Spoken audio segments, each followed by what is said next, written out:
begin with Ms. Lasivita's case, if we can have her, please.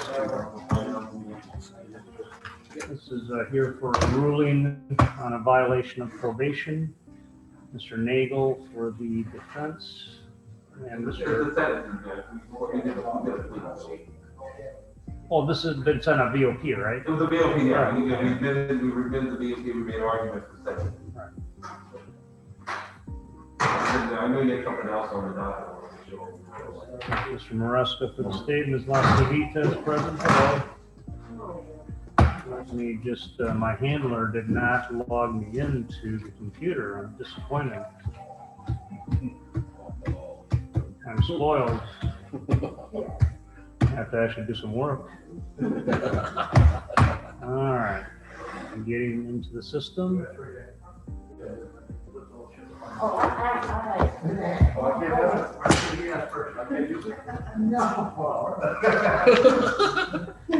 Is that your security blanket, Madam Clerk? Okay. Was it Linus on Peanuts? Yeah. I might want to try those. It would probably soothe me. All right. So this is case number 19 CF 138. And I will proceed to announce the court's ruling, having taken under advisement the evidence presented. Ms. Lasivita had an affidavit of violation of probation filed alleging two grounds. One was financial arrearage. That I don't believe was prosecuted by the state. They're not going to pull it over.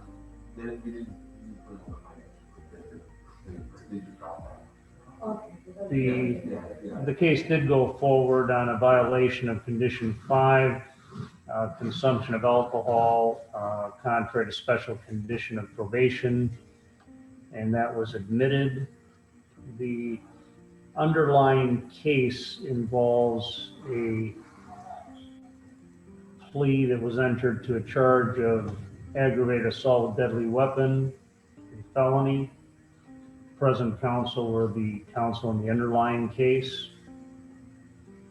That case involved a domestic related disturbance, and Ms. Lasivita on the probable cause affidavit stated that she was in possession of a knife and that the victim, a former boyfriend, suffered a hand laceration.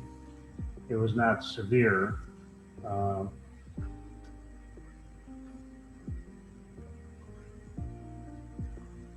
The violation of probation report filed by probation describes this incident, which was a verbal altercation among roommates that Ms. Lasivita was involved in.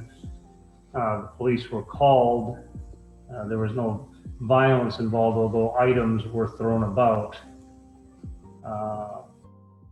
Post Miranda, law enforcement in Cape Coral, because Ms. Lasivita was allowed to transfer supervision to Lee County, indicates that Ms. Lasivita was described as being very cooperative and apologetic and admitted to having consumed alcohol. The violation report indicates no prior violations in this case. Ms. Lasivita does have health issues and she does receive Social Security disability income. The probation recommendation was that Ms. Lasivita's probation be modified. She be sentenced to 90 days Cuyahoga County Jail, followed by 24 months drug offender probation to replace the current regular supervision. Special conditions of drug and alcohol treatment, successfully complete all recommendations, twice weekly drug and alcohol testing, and a curfew, and carrying forward other special conditions. On May 5th, Ms. Lasivita did a plea colloquy, understanding the differences between a plea to the bench, a plea agreement, and a full hearing on the violation of probation. It was agreed, and the court will now impose $100 prosecution costs, $150 in total public defender charges. There were no other financial amounts involved. Ms. LaCivita did admit to the alcohol use. The state is indicating that it is seeking to revoke and terminate supervision, 18 months Department of Corrections. The state's position is that the history of the score sheet, which I'll refer to in a moment, as well as the underlying offense and the continuing use of alcohol, contrary to special condition, indicates that she is not amenable to supervision and that alcohol was involved in the original offense. The defense argument is basically that there have been medical issues affecting and continue to affect Ms. LaCivita, that she had successfully done 1 year of supervision before this violation, that she was cooperative, admitted the violation. And the defense stresses that there were, I believe, well, the defense at one point said there were 38 points, but I believe the corrected score sheet indicates that there are 50 points, actually. I don't know if they 38, I did. Right. It was, but it's 50 points, so it would score into prison territory. However, the defense is asking that even though Ms. LaCivita classifies because of her underlying offense as a violent felony offender of special concern, that because this is not a new law violation, that the court follow the probation recommendation. As of this time, she has nearly or all or near the 90 days in. Ms. LaCivita did read a prepared statement, described her progress, what led to the incident, her health problems, and her cooperation with law enforcement. On cross-examination, she did say that the roommates were all recovering people with substance abuse problems and that a bad decision was made to consume alcohol. The state in rebuttal is emphatic that Ms. LaCivita poses a danger to herself and others when she drinks, that this violation shows she is not amenable to supervision. The state did say in the alternative, if the court were to disagree with the state's recommendation for revoke and terminate supervision with a prison term, that the court should order her direct released into a program and have a sober link device. The defense was not adverse to that, although it was concerned about the cost, if any, involved. I think that summarizes everything that has taken place in the case. I would look at the score sheet and point out that Ms. LaCivita scores 36 points on the underlying felony. There were only 4 points assessed for slight victim injury from the laceration. The prior record is... Those points were taken off, Your Honor, but an assault charge, that is a correct solution that we consider the court removed those injury points. Very astute, Mr. Nagle. I do see the little X through the points, okay. Because it was an assault from a battery, okay. Probably the biggest concern the court has is the prior record. There is a history here of violent behavior, including all misdemeanors, but they include multiple batteries and violation of injunction and assault and culpable negligence. Total points have been recalculated by the parties at 50.7, which would indicate, unless there's a modification ordered by the court, a minimum of 17 months prison, up to 5 years. So that's the full profile. I've considered everything. I agree with the probation recommendation and the defense recommendation in this case. While certainly I understand the state's point that there is a criminal violent misdemeanor history with one significant felony for this supervision, this is the first violation, and it was not a new law offense. It was not a violent offense. It had the potential for violence, but it did not result in violence. It simply is not enough to cause the court to give up on Ms. LaCivita, especially where probation has deemed that she's amenable to supervision. The court will adopt the recommendation from probation, and specifically that is the 90 days Cuyahoga County Jail, credit all time served, reporting immediately upon release in Collier, but then may continue to do supervision in Lee, 24 months drug offender, special conditions of drug and alcohol evaluation, follow all recommendations, twice weekly drug and alcohol testing, curfew, 8 p.m. to 6 a.m., previous special conditions all carried forward. The court does have to do, because I believe it's undisputed, she is a VFOSC, Mr. Nagel. Yes, based on the statute and underlying charge. So the court has prepared the standard danger to the community order. The court will find, based on this violation, that currently Ms. Lasavita does not pose a danger to the community. Reasons, first, as to the statutory factors, nature and circumstances of violation. Defendant possessed and consumed alcohol contrary to specific no alcohol special condition. The verbal disturbance occurred at the roommate, but no new law violation happened. The present conduct and convictions, the defendant has been compliant with probation terms until this incident. Defendant has a felony and misdemeanor violent criminal history, which is triggered or complicated by alcohol or drug consumption. Defendant's felony conviction classifies her as violent felony offender of special concern. Amenability to supervision. Probation has opined that the defendant remains amenable to supervision. Defendant has requested the opportunity to be on supervision in the future. Weight of the evidence. Defendant admitted the violation. Other relevant factors. There was no violence involved in the violation, only the potential for violence from a verbal disagreement.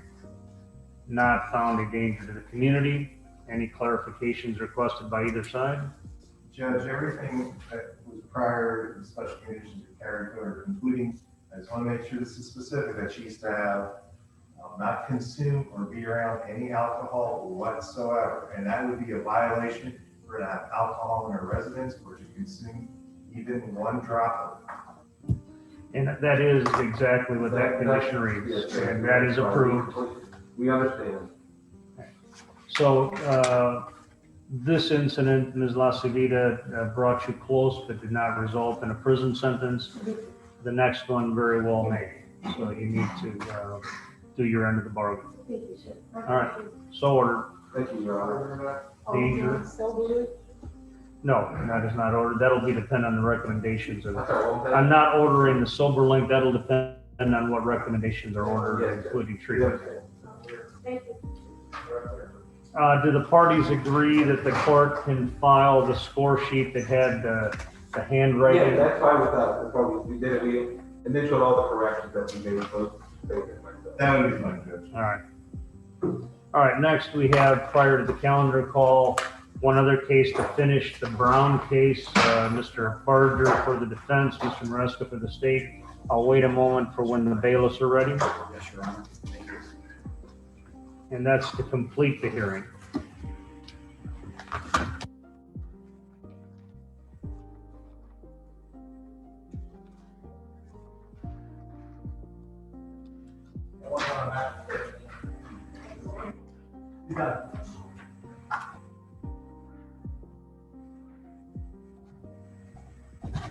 All the documents are here, Madam Clerk. All right, Mr. Brown has returned. Welcome back, Mr. Brown. Case number 7 CF 429, Mr. Maresca for the state, Mr. Barger for the defense. There have been prior hearings on this violation. I believe the parties wish to have a final opportunity for argument or additional evidence. Does either side wish to lead off?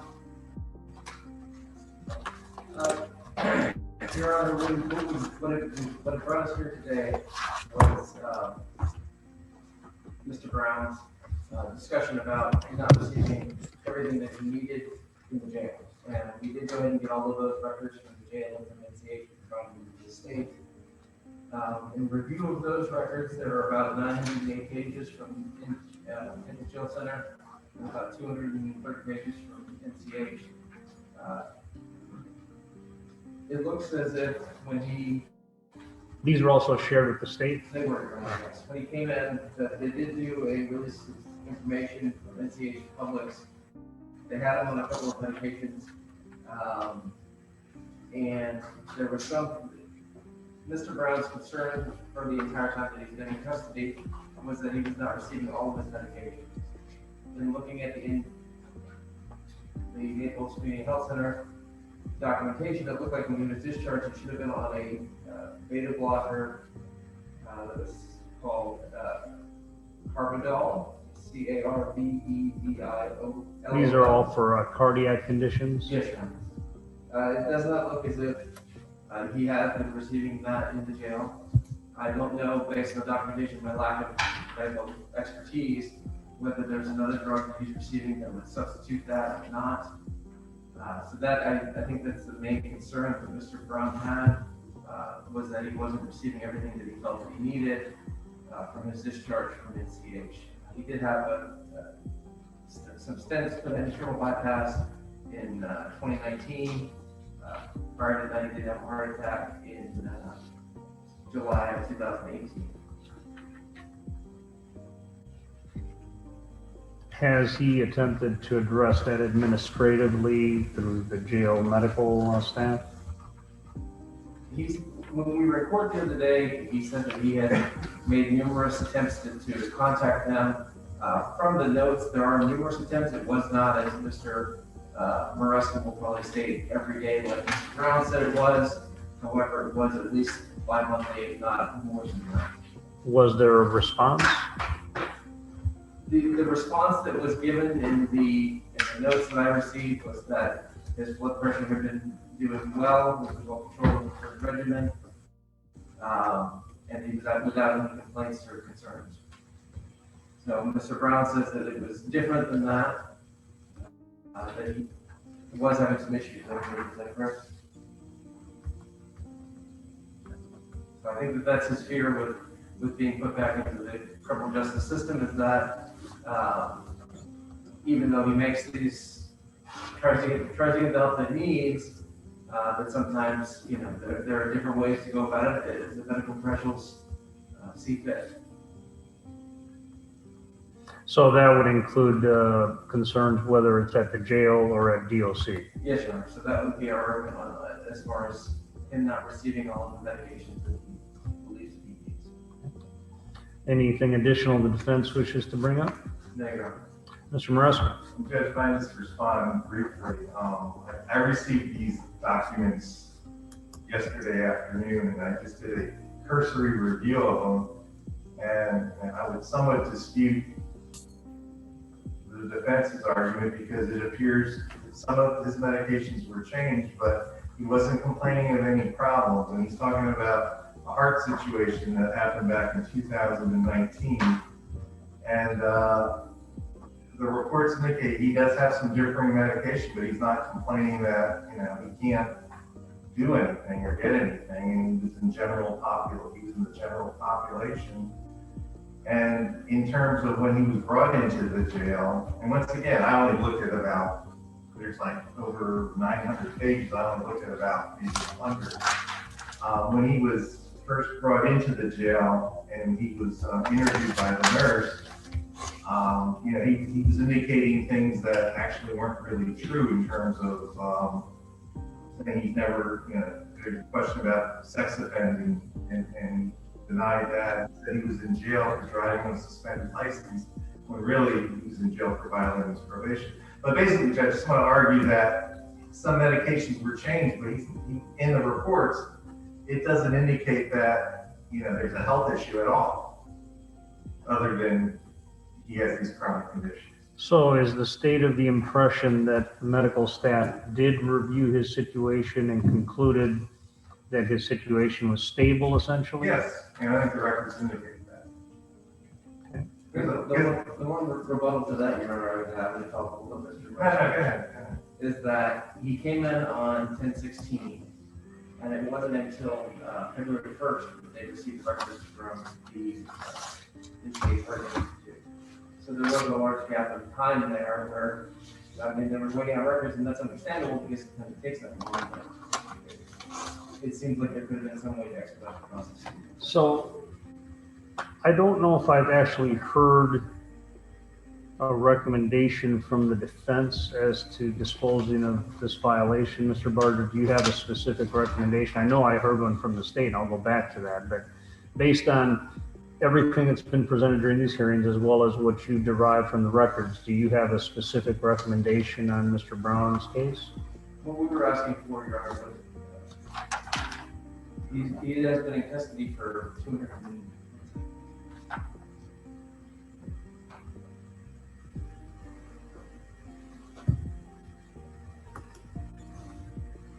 about 220 days or so. And what we would be asking for would essentially a time served offer with additional probation to follow to keep him in the community and being able to go to the places that he needs to get on medication. That being said, that he does not, we do not have a place for him to stay. His mother's house is within 1,000 feet of school. That would be the place that he'd like to stay. However, he can't do that on probation. Yeah, and I noticed she's here and has been for all of the hearings. She has. Okay, but it's simply a distance issue with, based on the law and the separation required? That's it, and we looked in there, we were unable to defense to find any way to have that place grandfather in or any kind of allow him to stay there on probation, not sex. So if the court were to consider the recommendation from the defense, what would be his residence status in the community? What he was doing was he was sleeping in his car, and he was outside of. Are there no community-based resources that he could reside at? We've looked for it. We've looked all over Yarder and other Collier County.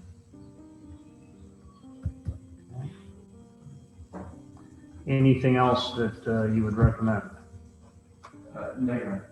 All right, Mr. Maresca, previously, I believe, and I may need some clarification on this, but the state had referred to a significant history of cases that had been to the Court of Appeals and back, and eventually the state's recommendation was a 25-year sentence, recognizing that there is credit for approximately 15 years already served. Yes, Judge. And can you then clarify, so this would be, the state position would be revoke and terminate 25 years, Department of Corrections, credit all, which is estimated to be at least 15 years plus county jail time? Yes. Yes, Your Honor.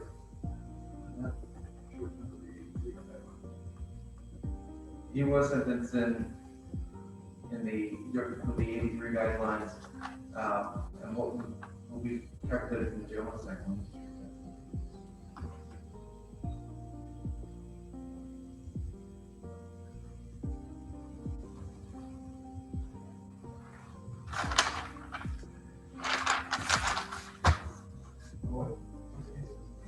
Judge, can we go, talk to counsel for a second? What case is we on probation?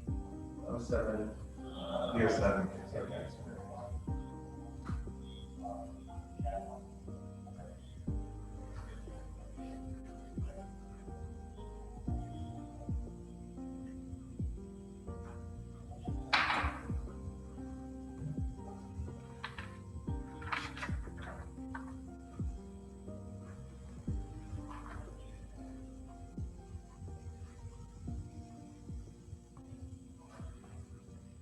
So you're trying to determine the credit, Mr. Barger? Yes, Your Honor. Okay.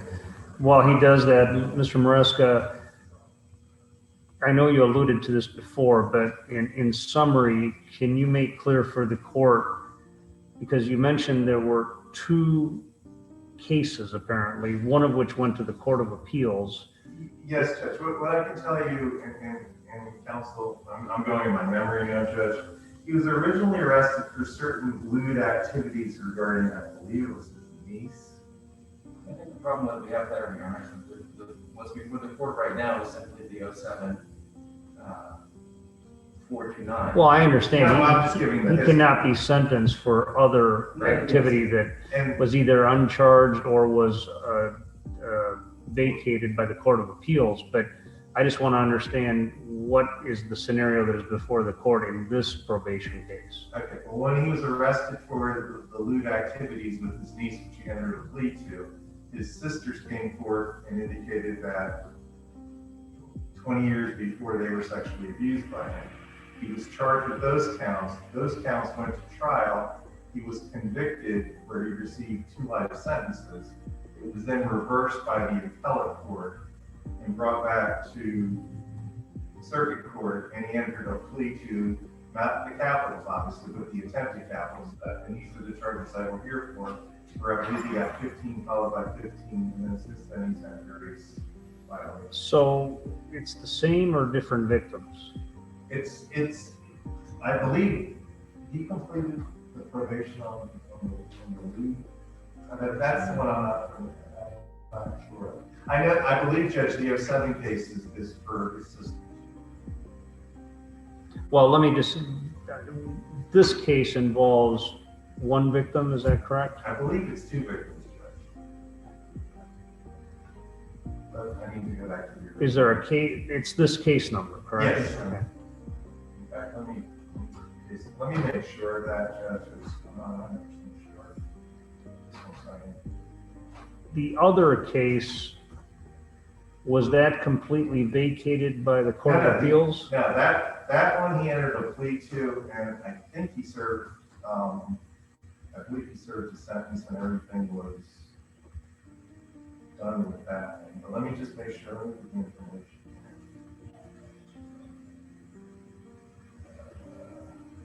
Information on the one that we're here for today. Okay, and once again, Judge, when we're saying he received all this time, these are for crimes that he committed between 83 and 87. So he has enhanced gain time. This is not under the old 85% rule, I believe. It will be under whatever sentencing guidelines, whatever the guidelines credit were for back between 83 and 87, which was obviously much more generous than today. So even though he received, That will be assessed administratively? I believe it would be. So the only, the one that we're here for today is for 2 victims, his 2 sisters from crimes committed between 1983 and 1987. Now, what is the other case number? Do you know what that is? Give me 1 second, Judge, I'll look that up.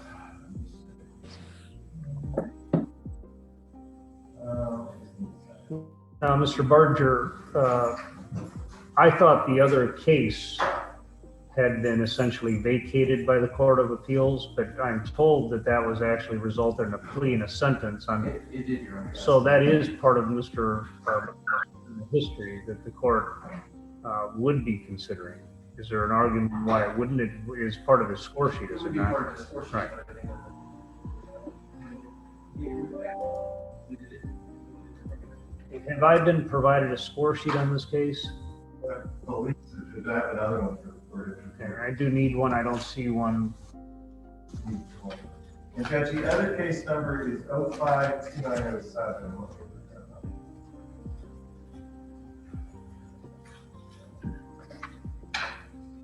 Okay.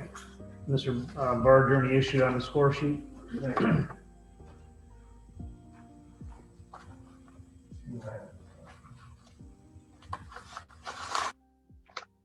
See, what's curious about this score sheet is it doesn't list the other case you're talking about as a conviction arrest. Maybe that's a mistake on our part.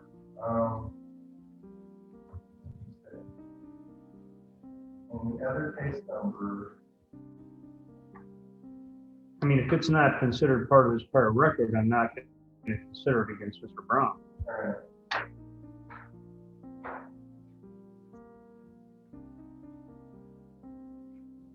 So, Mr. Barger, part of your argument for the defense recommendation is the health needs and that they should be treated in the community. Now, his residential status is very unstable. Is that going to affect his ability to seek and get treatment if kept in the community? No, Your Honor. And one of the things that Brown is mentioning is that he has been on probation for about 8 years at this point, up to 15. And while there have been 2 technical violations,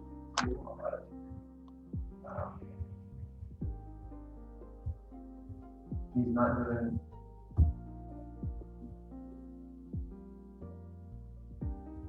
He is still a mean. If I may, I don't believe it's currently. I'll review the information and the testimony. Mr. Maresca, what about the other case? That's, the other one, it does indicate his probation was terminated with that. I believe 2000. He served on the I mean, that case never been resolved. Right, but again, it does not appear on the score sheet. I wonder if that's because the other cases came first, maybe? Well, my question to the state is the state asserting that that can be considered against Mr. Brown if it does not appear on the score sheet? Well, I think his whole complete record needs to be looked at in terms of, I mean, we believe he's a violent felony offender, but concerned.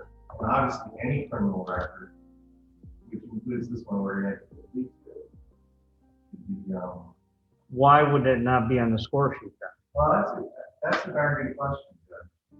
I mean, I'm reluctant to consider something against Mr. Brown of that significance if it's not appearing on the score sheet. I mean, there may be a score sheet, a score sheet issue.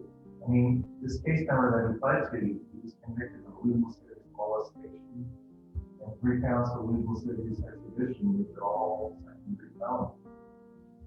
Well, does the state have any comment in response to the defense argument that part of the consideration here for continuing him on supervision and not with the Department of Corrections incarcerative sentence is based on the need for medical treatment? His medical treatment would be better cared for in a prison setting, Judge. Quite frankly, this is an individual, if you look at the records, he doesn't take care of himself. He's homeless, he has no money, at least he's getting care through the jail and the prison, and when he's in the prison system. He has COPD and he continues to smoke. So, you know, I mean, he's had a heart attack back in 2019. I don't believe, I mean, his medical care would be better taken care of if he's in an institutional setting. There's no records indicating when he's out homeless on his own, he's able to take medical care of himself. Any So additional? I would just say, the He does obvious. have a family member, but they are going to cause every court there as well. Any additional argument from either side? Is the state, I'm obviously going to reflect on this for a brief period of time. My thought was to bring this back for the final decision now that I've heard everything else from you on the next BOP 130 docket.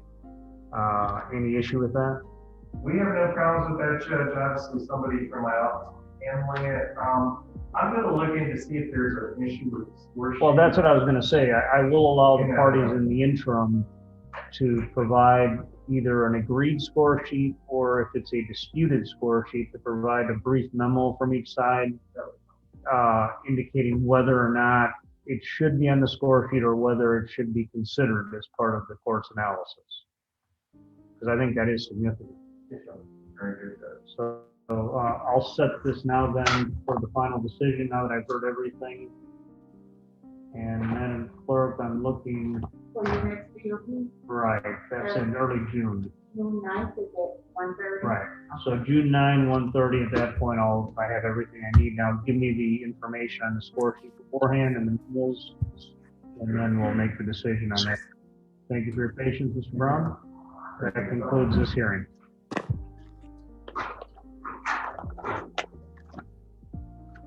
All right, greetings to Zoomers and live streamers. We are now going to convene for calendar call, that great gathering of cases as they line up for trial. So welcome everyone.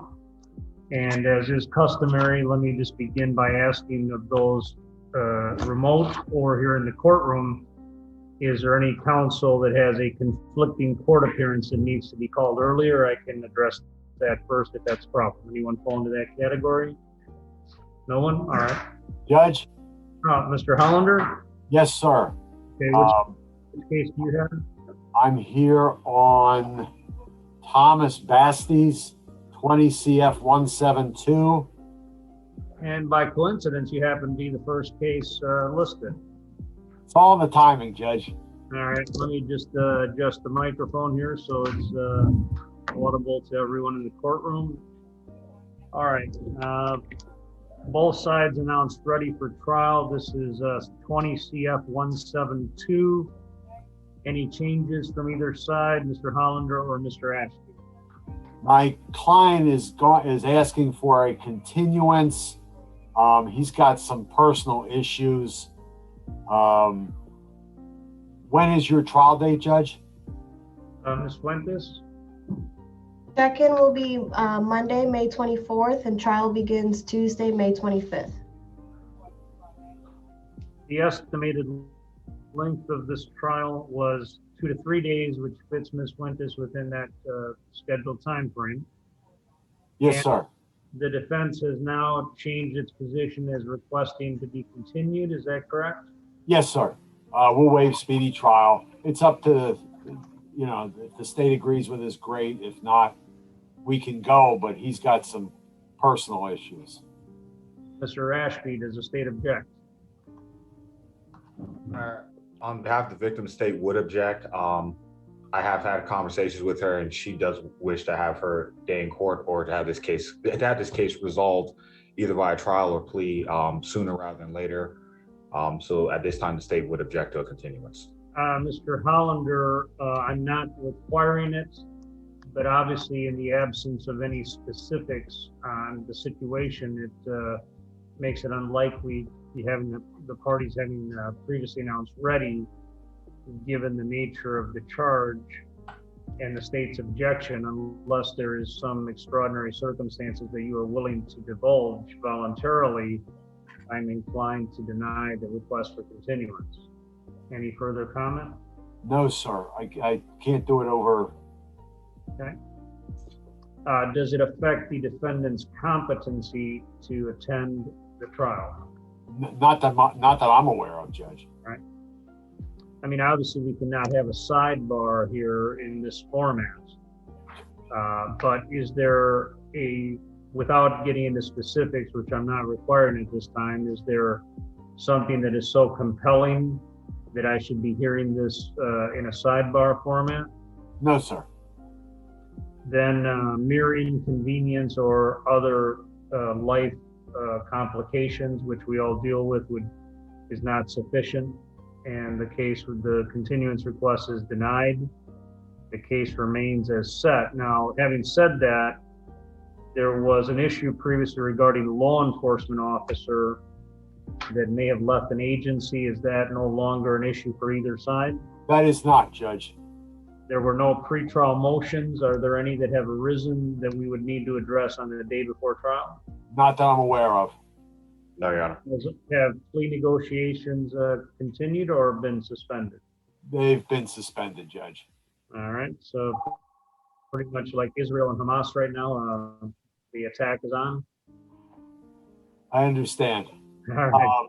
So no peace in the near future at this point. Not that I'm aware of. All right. Okay. I'm sorry, what was the 24th, Judge? Was that a calendar call? The check-in. Yeah, that's the day before. Now I am going to distribute the very popular and eagerly anticipated ranking of cases within the next 24 to 48 hours, so you'll know where you stand in comparison to others.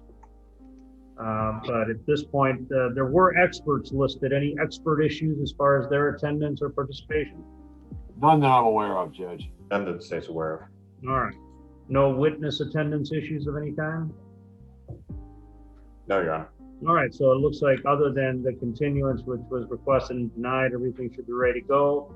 And again, the parties, even with pandemic precautions, estimate not to exceed 3 days. Is that correct? Correct. Yes, Your Honor. And no motions to be addressed the day before. No, Your Honor. And Ms. Fuentes, how many days available on this cycle? 4. So it fits within that? So it remains set for jury trial. Any other clarifications? And that's the 25th, 9 o'clock. Yes, the reporting for the previous date check-in in light of the rankings on the 24th. Is that right, Ms. Fuentes, at 9? Correct. Okay. Any other questions? The defendant does not need to attend that, Mr. Hollander, unless there is a resolution. There is no motions, so he would it would need to be on the 25th. Yes, sir. unless there's a resolution or something requires attendance. I understand. Ms. Fuentes, anything else? No, Your Honor. All right, it is set. Next, any other counsel that the passage of time is a concern because of a conflicting court appearance? Anybody fall into that category? All right. Ralph Dudone, 20 CF 754, Mr. Khalil and Mr. Ashby. Your Honor, I believe he is connected as well. Somebody came out storming. Okay. That was pretty loud.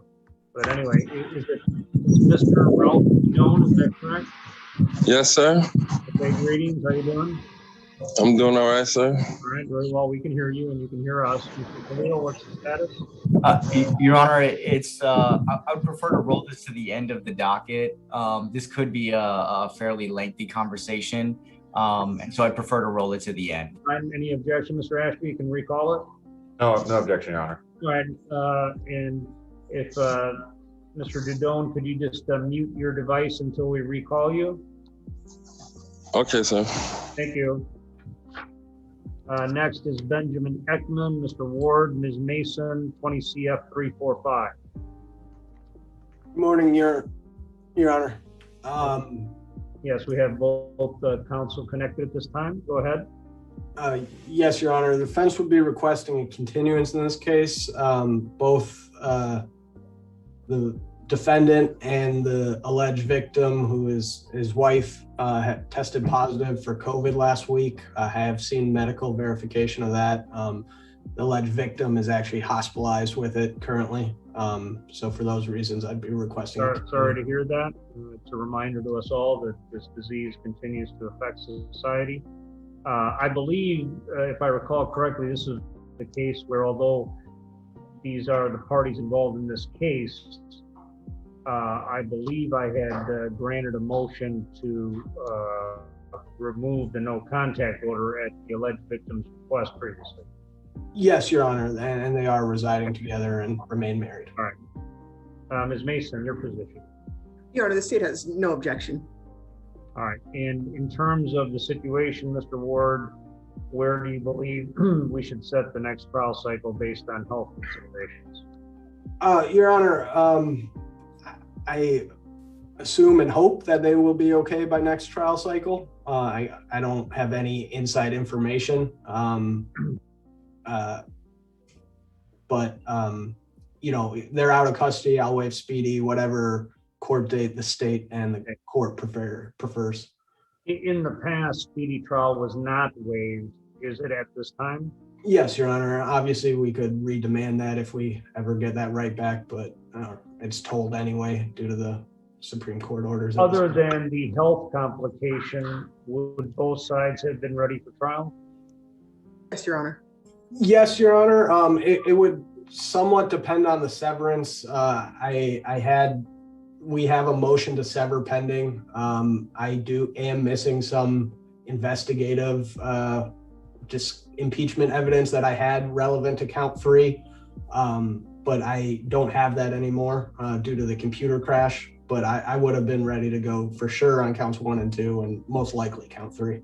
The state had a previous issue with a witness on military leave. Has that been worked around? Yes, Your Honor. We actually set it on this date because that witness was back from military leave.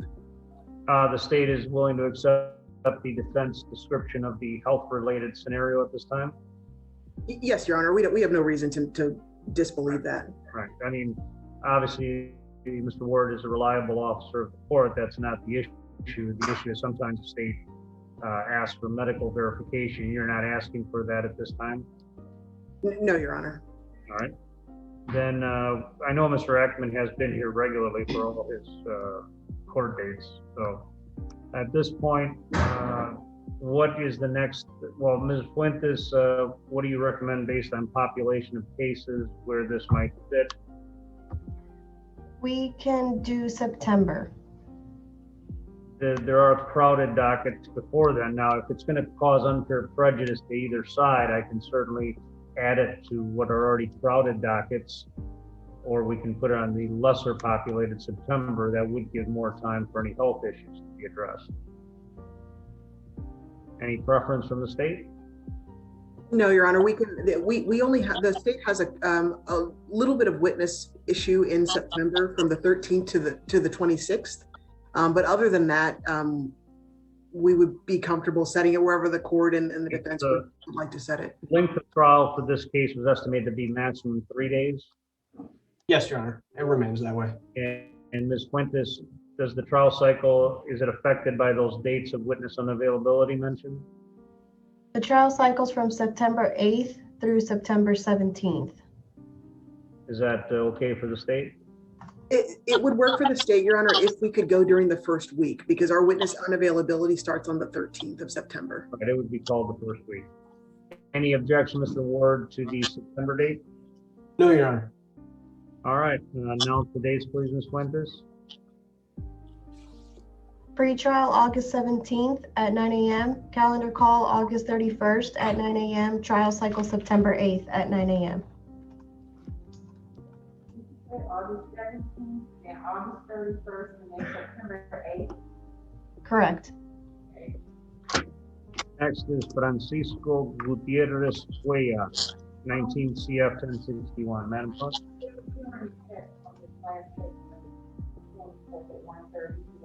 On which case, the Ekman case? Are you aware, counsel, Mr. Ward, of a hearing upcoming on the Ekman case that we just addressed? Yes, Your Honor. That is the state's motion to roll my client's fingerprints. We're not contesting it. If the court wants to grant the motion now, that's fine, and then we could just have the fingerprints taken at the next meeting. Was there also a severance motion in this case? That has not yet been set. I don't know why. I'd have to talk to my staff about that. But can we address it on that date that we have the fingerprint motion? That's fine with me, Your Honor. Ms. Mason? Yes, Your Honor. I think I think our hope for both sides was that we would be able to have the print motion and the motion to sever heard at the same time. Obviously, we're not going to be going forward on the print motion at this point because Mr. Ekman most likely will not be there, but we've set aside the time to argue the other motion. So if you could is it possible Mr. Ekman might be available from a health standpoint by then, or is that too soon, Mr. Ward?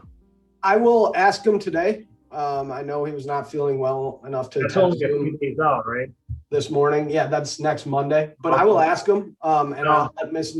Mason know if he thinks he can be available on that day. My concern with that is that right now, under the current administrative order, the health screenings have now been stopped at the front door.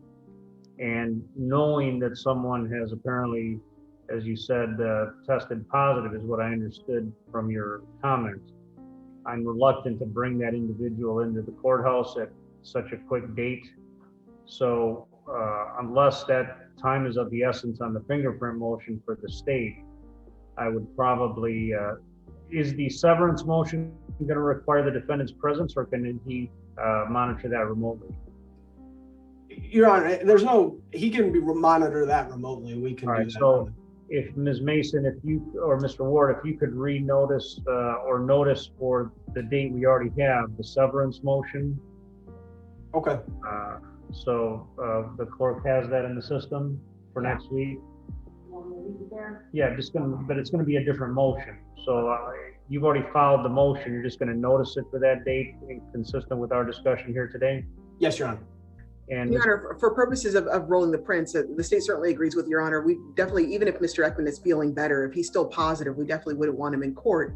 Would you like me to withdraw that motion and then refile it, or would you like to just maybe reset it to the first day of the trial cycle? I think we can set does the state need to have those fingerprints taken before the trial cycle, any substantial period of time before then?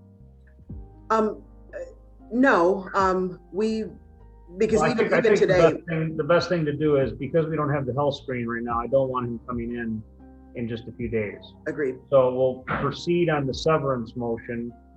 The other one, the state will re-notice for a date far enough out that it should not be an issue. Okay. Yes, Your Honor. Prior to trial. Okay. Thank you, Madam Clerk. So back to Mr. Gutierrez Cuellar, 19 CF 1061, Mr. Nagel, Mr. Maresca. Okay. Thank you, Mrs. Onis. This matter is a 4-day trial estimated. Is it still set by both sides to go forward? No, Judge, at this point, the state attorney, Mr. Maresca, got me a plea offer late on Friday. Can you hear me? I'm getting a little feedback. I can hear you. Okay, sorry. It's supposed to be on my end then. The state conveyed a plea offer. I've spoken with my client about it. He's indicated to me that he does not want to go to trial. He's asked me to speak a little further with the state attorney about getting a little bit better resolution in the plea offer. Mr. Maresca has indicated that based on his leaving the office that I'll need to speak with his replacement come June 1st. What I would like to do is I'd like to put this on the plea docket. We have, I think, June 11th and June 25th now that the court is scheduling pleas on. And at that, I prefer the 25th to give me a little more time with Ms. Brown. I believe that's the new replacement, but if the court wants to go to the 11th, we can do that as well. I mean, as I said, I spoke to my client. He's clearly indicated he would like to resolve this without trial by plea. What's the state's preference? Yeah. The 25th would be fine. I would give Ms. Brown enough time to do Okay. Ms. Fuentes, what is the date and time? I don't have that date, Your Honor. It was June 25th. Yeah, I saw it. I've saw it. It's on the calendar. It's on the June 25th showcase calendar. There's already a VOP plea that morning. That Mr. Kwai Jung something. I apologize. It was, I believe, a Chinese or Vietnamese name. Well, it doesn't. I don't think we're necessarily fixated on that particular date. So, Ms. Fuentes. No, we're not. And did I say an out of custody plea? No, Judge. It's an in custody plea, and it is going to involve incarceration at state prison, no matter what. So for an in custody plea, what do you show in June, Ms. Fuentes? June 8th at 3 o'clock. Is that too soon? That's a little too soon since Ms. Brown isn't going to be starting till the 1st. It won't give her enough time to talk to people. Next in custody plea date, please. That's the latest one I have, Your Honor.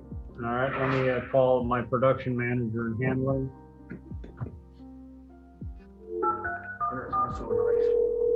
All right, Officer Harrison informs me that there is an ICE hold in this case. Yes, Judge, we've been aware of that for some time. Hello, Melissa. We are in need of an in-custody plea agreement date, and the only date that Ms. Fuentes had in early June was too soon, so we need another date. Okay. While she's looking at that, is there any other specifics about the case that need to be discussed? No, Judge. I've reviewed the materials. My client's gone over them. I do not see any motions that would be filed by the defense had it been for any other reason.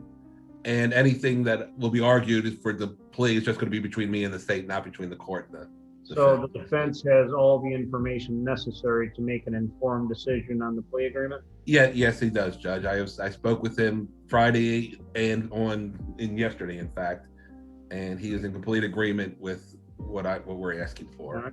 Melissa, any progress? Yes, we have an essential hearing docket on Thursday, June 17th at 1:30.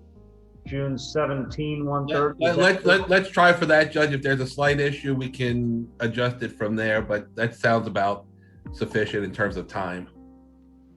All right, thank you, Melissa. And which case is that? This is the Gutierrez case, 19 CF 1061. Okay. Thank you. It is removed from all other dates. Next is Nathan Harris. There are two cases, 19 CF 939, 20 CF 871. Mr. Ward, Ms. Wilson. Yes, Judge. We asked for a continuance on pretrial. I'm going to continue to ask for a continuance on calendar call. Was it denied at pretrial? Your Honor wanted to leave it as set to try to keep the pedal to the metal. The reason I'm requesting the continuance is I'm trying to get a document that I once had from Walgreens. I need to go through the record request process again from Walgreens. They can't simply just resend something they had already sent. Ms. Wilson. How significant to the defense is that record? Ms. Wilson has indicated that the state will be dismissing the violation and dropping the case if I can provide this record. Sounds important. Yes. Your Honor, it does match you may want to the case. We would be dismissing the case. Now, is this affected by your Russian hack of your system? Yes, Your Honor. I previously had this document, but hadn't disclosed it to Ms. Wilson at that time when the hack occurred. And I know it exists, so if I can get it again, it should resolve these cases. What was the name of that group that was implicated? Dark Side or something? Dark Side. In any event, so Ms. Wilson, any objection? No, Your Honor. All right, there is good cause stated, and I will continue it. When can you be ready, Mr. Ward? Your Honor, whatever trial cycle the court prefers, Walgreens has like a 30-day return processing window, so I would probably suggest at least 2 cycles out. Any objection based on Ms. Fuentes' earlier comments about the population of the upcoming trial dockets to address this in September? That's fine, Your Honor. Ms. No Wilson? objection, Your Honor. No witness issues or unfair prejudice to the state from the passage of time? Not that I'm aware of at the moment, Your Honor. If I find that there is something, then I will get with Mr. Ward and will ask for a continuance. And both cases to continue to track together? Yes, Your Honor. All right, Ms. Fuentes, September, please. Pre-trial August 17th at 9 a.m. Calendar call August 31st at 9 a.m. Trial cycle September 8th at 9 a.m. Next is Moises Hernandez Perez, 20 CF 129, Mr. Nagel, Mr. Maresca. Yes, Judge. Also, in this case, I'd like to set this for that June 17th plea date. We are very close on the plea in terms of the deal here. Mr. Hernandez wishes to enter a plea. I just need to speak with Ms. Brown and with a counter proposal. And if that doesn't work, then we'll be entering the plea as it stands. Any state comment? So what was that date, Ms. Fuentes, do you recall? It was the 17th of June. I don't remember the time. 17 June, 1:30 p.m., I believe. And on this one, there's also law enforcement informs me an ICE hold that will be reflected by the clerk in the court file. Very What good. about this motion to suppress that was discussed previously? I'm not anticipating filing it, Judge, based on review of the evidence again. And it said we're at this point we're talking about resolution. Based on trying to get the resolution, I don't see the need to. It would not have been a dispositive motion, Your Honor. It would just be towards the weight of the evidence. State agrees with the suggested June plea date. Very well. Next is Wayne Scott Jean, Ms. Mead, Mr. Maresca, 18 CF 1694. Good morning, Your Honor. Yes. Mr. Maresca and I have reached an agreement on this case. I would like to set it to an in-custody plea date. All right. Would that, what's that early June plea date, Ms. Fuentes? I can do June 4th at 1:30 or June 8th at 3 o'clock. Okay, so this is both are for in-custody plea agreements, is that correct? Correct. Does the defense or state have a preference? I don't, Your Honor. All right, Ms. Fuentes, whichever is less populated. June 4th at 1:30. So ordered. June 4 at 1:30. Ms. Fuentes, if you can speak up a little more for the clerk. Okay. Right. Next is Richard Laley, if I'm pronouncing that correctly. Ms. DeCaro for the defense, Mr. Samato for the state, 19 CF 1648. Good morning, Your Honor. Tino Samato on behalf of the state. Greetings all. Any comments? Christina DeCarroll for Mr. Lilly. Your Honor, I've spoken with the state and we want to enter a plea in this matter, but also continue to keep it set for trial. So the state was suggesting May 24th to come in for a plea. And then there's some significant restitution that needs to be paid up front. So the suggestion is to then set it out for a reserve sentencing another month after May. Mr. Samato, is that agreed? Yes, Judge. If the court would entertain a plea next Monday, we're happy to do it on that date. And then we're going to ask the court to reserve sentencing for about a month or so, pending payment of restitution. So Mr. Laley will be in person then for the plea colloquy? Yes. And the state will not need to mobilize for trial since it will be a plea colloquy with a deferred imposition of sentence. Is that correct, Ms. DeCaro? Yes. Mr. Samato, any other clarifications? No, thank you, Judge, because some of our witnesses are from out of state, so I'm glad we had that clarification. Yeah, so that's very important. I just wanted to clarify, there's no one's mobilizing for trial. There will be a plea colloquy on Monday with deferred sentence. Thank you. Yes, that's the plan. And that's May 24, Monday at 9 a.m. Is that right, Ms. Fuentes? Correct. We'll see you then. Thank you, Judge. Your Honor. Have a good day. Mario Lorenzo Francisco, 18 CF 14. I have previously, I believe, continued this by stipulated written order of the parties, Mr. Nagel and Mr. Maresca. Is that correct? Yes, Judge. Your office indicated you would sign the order after being fully apprised of the situation. Based on the intent that we're putting it on for the June pre-trial and the trial at the end of the month, I'm going to be scheduling Ms. Mendez for an interpreter request for the trial, as well as scheduling her to come over for prep so that we will be ready to proceed at that point, assuming we are going to be one of the primary trials. We need one CONSEQUENTIAL interpreter, is that correct? Well, we need two, but I'm not sure we're going to find a second one in person. Good luck.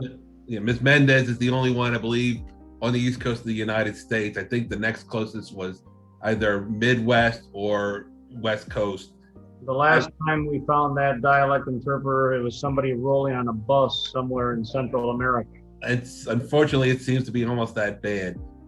I'm going to believe that we may be able, with a little finesse, to get away with one interpreter. Because the other languages needed for this case. No, I don't believe. No, it should just be English as well as the CONSEQUENTIAL dialect. How many days for trial? With only having the one interpreter and the restrictions, I'm going to say, and I believe state agrees, it's a 5-day event. We're going to have video as well that's going to be presented on top of witnesses testifying, recordings. So there's going to be a lot of evidence. Is it maximum 5 days or possibly exceed 5 days? 5 to 6, according to the state. So I an abundance of caution. I try to be optimistic. I think 5, but it could be a situation where if we do run long, we may have an issue. So is Ms. Mendez available for such a lengthy period of time? When I talked to her prior to sending that motion in, she indicated that her June schedule was very open and that she would be available when I told her what the trial cycles were looking like. Yeah, this will be a high priority case. Yes. Mr. Lorenzo Francisco has been frustrated, as has been the state, in going to trial many times on this. Yeah, a judge, had she been available for prep and for the whole trial cycle, we would have done this, but she wasn't available the whole cycle and she was not available this week. Ms. Fuentes, how many days in that trial cycle? 7. That's plenty then. That's perfect. Thank you. Yeah, and this also has an immigration hold that should be conducted by the clerk in the file. All right. Thank you, Your Honor. Ms. Fuentes, do parties need me to repeat the dates, or do you already have them? I do. Everybody has them? I do. Okay, Ms. Fuentes, what are the dates? Pre-trial June 8th at 9 a.m. Calendar call June 14th at 9 a.m. Trial cycle June 29th at 9 a.m. Very well. Owen Onfroy, 19 CF 1127, Mr. Verderamo and Ms. Mason. I did see Mr. Verderamo wandering the halls previously. There he is, still wandering the halls. Can you hear me, Mr. Verderamo? Good morning. Yeah, the transmission is Mars like. Yes, Judge, I can hear you. Good morning. Okay, you're a little better there. It was getting garbled, but let's try again. Go ahead. Mr. Verderamo, you there? Okay, we may need you to come to the room, Mr. Verderamo, since you appear to be in the courthouse. I'll recall that case. There he is. Oh, there he is, okay. For some reason, in the courthouse, it gets very garbled. So Mr. Verderamo is in person now on the Onfroy case, Ms. Mason remotely. Mr. Nunez should be removed as co-counsel, correct? All right. And what's the status, Mr. Verderamo? Anticipated trial length not to exceed 2 to 3 days? Correct. And he wishes to keep it as set. Ms. Mason, any updates? No, Your Honor, the state's also ready. All right. No motions to be addressed? We could put it off at the. FDLE results provided? Anything that needs to be addressed on Monday of discovery or motion? There's All right. no point in here on Monday. No, I think there's not going to be a resolution or a motion. Ms. Mason, I'll just have him appear for trial. I'll be in touch with Ms. That's fine. So, one last chance. Right, but counsel will appear. Now, if for some reason it does get resolved, then I would need Mr. Onfor here. All right, so it remains as set. Ms. Fuentes? Check-in Monday, May 24th at 9 a.m. Trial begins Tuesday, May 25th at 9 a.m. Thank you. Amber Payne, 20 CF 630. Ms. Mead, Ms. Wilson. Your Honor, this one pled back on June the 1st, so it should have actually been removed. No, well, she hasn't played yet, Tammy. I think we're not there yet. Oh, I thought we already had it set for a plea. I mean, done. It is set for I a plea. apologize. Yeah, no, it is set for a plea. And I believe Ms. Wilson is correct. It is either the 1st or the 3rd. Oh, that's right. I did put June 6th. Yeah, June 1st is what I have. Okay. That was a premature announcement, Ms. Wilson. Yes, Your Honor. I'm sorry. I put June 1st, and in my head, we were already past that. Just wishful thinking that we had it behind us, okay? Yeah. So, Madam Clerk, what do you show for a plea date? I have June first and I also have. Okay, so I'm gonna cancel all trial dates and I'm gonna keep the June 1st plea date. This is an out of custody plea. Ms. Fuentes, does that work on June 1st? I believe so, Your Honor. It was previously set. What time? 1:30. All right. Any other clarifications? No, Your Honor. All set? Thank you. Woodley, Pierre Louis, Mr. Zonas, who is present, and I did see Mr. Pierre Louis previously here. 20 CF 639. Mr. Zonas, if you want to take the podium. Mr. Ashby remotely. What is the status? Yes, Your Honor, I spoke to Mr. Louis Carlos, who's the driver's license currently. I don't feel it's a viable case. I did relay the case law. I met with him to review the video. Well, we know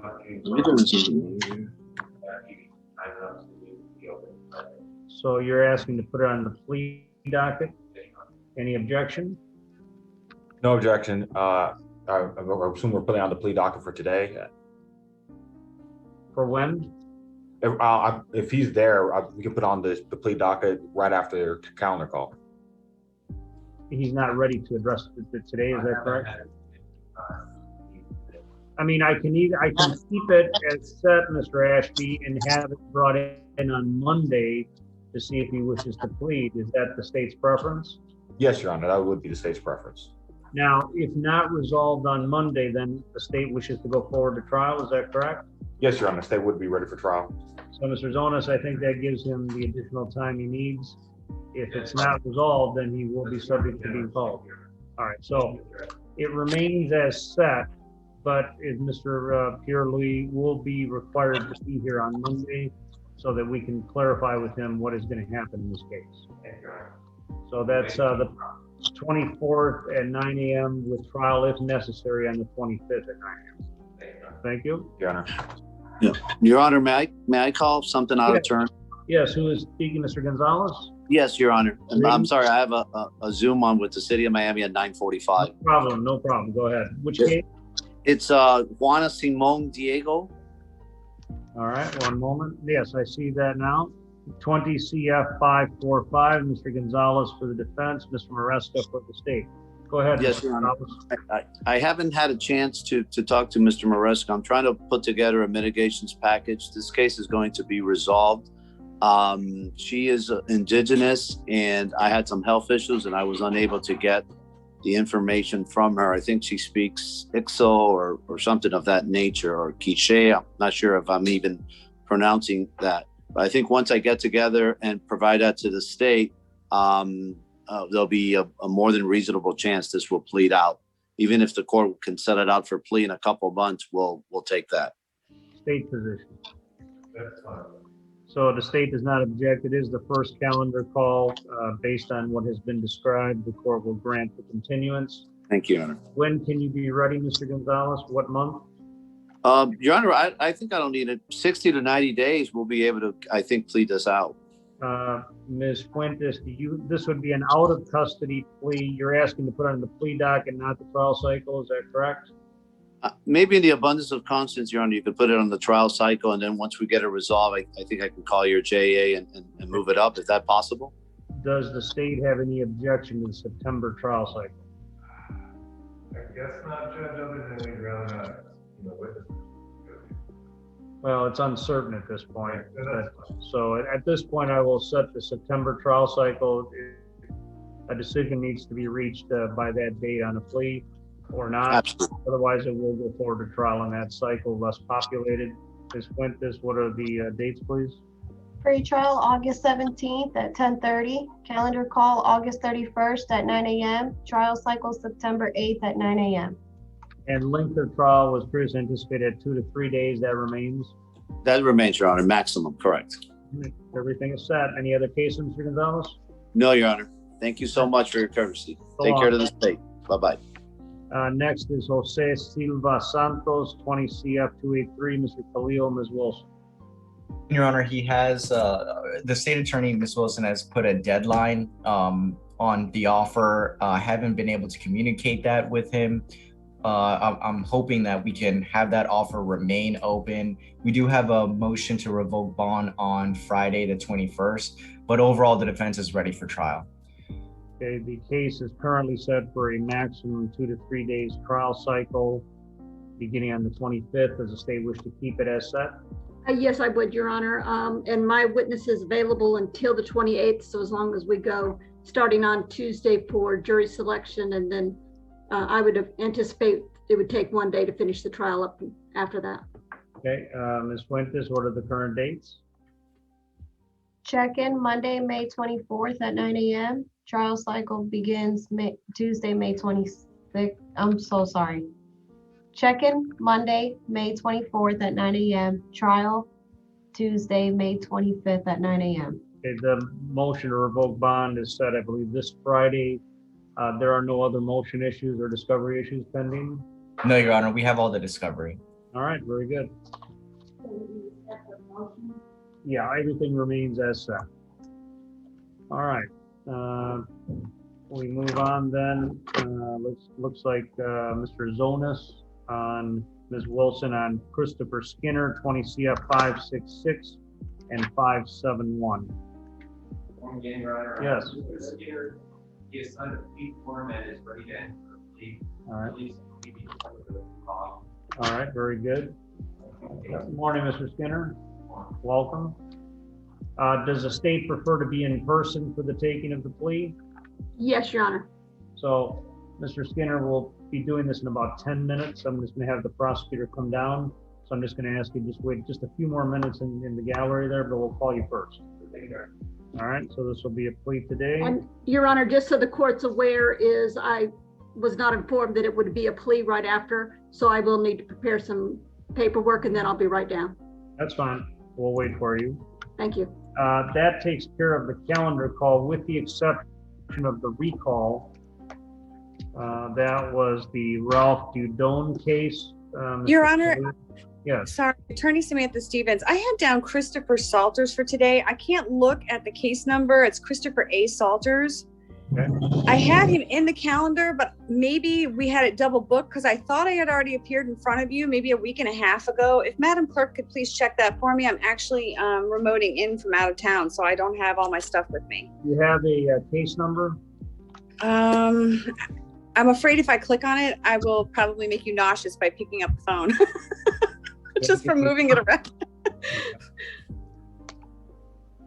I'd heard about those embassies that had those radiation things that affected people. I didn't know you're going to the Please don't do You it. said June 10th at 1:30 for case management. That's what I thought. So we actually had a calendar wrong. All right. Thank you so much for letting me break in. Have a great day. All right, Ralph Dudone, 20 CF 754, Mr. Khalil, Mr. Ashby, Mr. Khalil, you have a discussion? Yes, Your Honor. Mr. Dudone. Connected. Hello again, Mr. Dudone. Can you hear us, Mr. Dudone? Yes, sir. Great. Go ahead, Mr. Khalil. And Your Honor, Mr. Dudon wants probation instead of trial. However, the plea offer is 36 months DOC, and he scores a minimum of 29 months DOC. I've sent him all the discovery. I've sent him, we've gone over the score sheet and all of his priors. As you recall, we've kind of lost communication the last couple months. I was able to track him down. But as from the defense, we have one last deposition scheduled on the 21st. The defense will be ready, but I know Mr. Dudon did want to address the court. All right, one moment. I'll just unmute him here a moment. We were getting some road noise. Mr. Dudon, are you able to hear us and then unmute there? Hello? Yes, Mr. Dudon, did you want to address the court about your trial coming up? Yes, sir. Hold on, sir. I'm trying to fix. Yeah, we don't want you to be in an accident. Or do you want to pull over somewhere? So Yes, sir. I'm trying to do that now. Okay, I'll give you a moment to do that. I'll wait. Okay. I'm ready, sir. Me and my attorney, we ain't really have much talk. We talk a little bit, but then we got lost from each other, and then we find contact with each other, and then like I just found out a few days ago what's going on today, what's gonna happen today. So it's like, and then I was gonna go to the Croker court down here just to pull records of the charges was filed and the charges was not filed, just cause it's a possession, sir, and I have a lot going on. I have custody of both of my childs now. I have DCF going on 1 year. My son, it been going on for 4 months now. And the mothers can't be around, and I'm taking care of it. I dropped piss. I did 3 years probation, no violation, no technical, sir. I'm going through some stuff right now. And I just got in contact with my attorney. I didn't even know what was going on for a while. And then I have a lot of other stuff going on with my children's involved. And like, what are you requesting, Mr. Dudon? Just if you give me 4 years probation followed by 1 year house arrest, sir, I won't give no pressure. I will pay everything, sir. I'm just in a situation right now. I'm the only thing my child have as a parent, because one mother, she having one, she facing deportation. The other one lost a child, so she can't have my son with her, and she don't have a place. She's basically homeless, sir. And I'm trying to arrangement for my child, and I'm coming to agreement with them too, because I told them I have a case going on, and I ain't been getting in contact with my attorney for a couple of months, which he just told you. It's honest the truth. He told the truth. We lost contact from each other for a minute. And, I was not aware of what's going on in the court dates. Once he told me, you don't have to be there. But I called one time to learn when I have court to be there to address. I have situation with DCF with my kids. Are you now willing and able to stay in contact with Mr. Khalil about your case? Yes, sir. Yes, sir. Now, I can have him call my case workers on the charge. I have 2 child advocate, 2 child guardian with the supervisor number. We stay in contact. They could even tell you, sir, like I'm keeping the head clear. I made mistakes in my life. It just now I have an opportunity to be a parent and be a father to my kids because of the life I was living before. Okay, Mr. Dillon, I understand the scenario. Mr. Ashby, any comments? No comments from the state. Okay, Mr. Khalil, what is the defense position at this point, based on his comments? Your Honor, I am ready for trial. However, based on Mr. Dudon's comments, maybe we should set for another trial cycle just so that we can be a little bit more comfortable with each other, establish a better relationship to move forward. Mr. Ashby, is the state going to be unfairly prejudiced with a trial cycle that is deferred? No, Your Honor. This is a simple possession charge. Okay, Mr. Dudon, you need to understand the court has to remain neutral, so I cannot involve myself in the negotiations. So I can't tell you that I will agree to this or that. That's between your attorney and the state. Now, given what I've heard from everyone, including Mr. Ashby, the prosecutor, and given the difficulties you're having currently in your personal life, and given the nature of this charge, which is not a violent or otherwise more serious charge, I am willing to give you some additional time before we call the case for trial, so you can either negotiate something through your attorney or you would proceed to trial. But I can defer it so that you can get your affairs a little more in order before you come to trial. So, Mr. Ashby, will there be any unfair prejudice if this case is called in September? No, Your Honor, not from the state. So, Mr. Doan, that gives you plenty of time to work with your attorney to be prepared for trial, get your personal affairs in order, and or negotiate with the state if that's possible. So, Okay. but in September, we will have to resolve it one way or the other, whether that means by agreement or by trial. Okay, sir.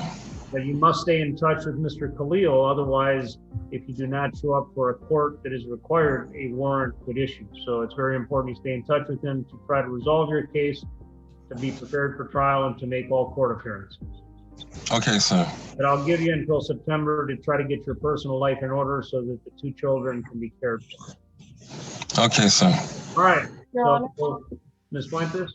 can we move it to October? I'd rather not. Let's just add it to September. Okay. So what are the dates? Pre-trial, August 17th at 9 a.m. Calendar call, August 31st at 9 a.m. Trial cycle, September 8th at 9 a.m. Now, I can waive, unless the state has an objection, Mr. Dudon's appearance at the pre-trial conference. I will require him to be present for calendar call and trial.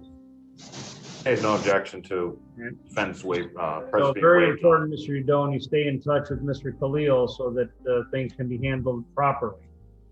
Yes, sir. All right, those are the dates, and it is set. Thank you. Thank you, sir. All right, let me allow just a couple moments for Ms. Wilson to get down. We do have to switch courtrooms, though. There's probably a good chance that you switch courtroom. Okay. Because that's what 10 o'clock. Right, so at this point, do you recommend that Mr. Zonas and his client go to 1C and we'll reconvene there? That would probably be the best. I think we're done here. Yes. Thank you for your cooperation. We'll call you first if Ms. Wilson is ready. All right. Your Honor, Yes. is the clerk still present? Is what? Is the clerk still present? She's still here. She won't admit it, but she's here. Still tucked in her security blanket. For the Harris case, 19 CF 939, the track is expedited. Can we change it to standard? Yeah, we'll need to just change that. It doesn't fit. Thank you. All right, 10 o'clock, right on time, 9.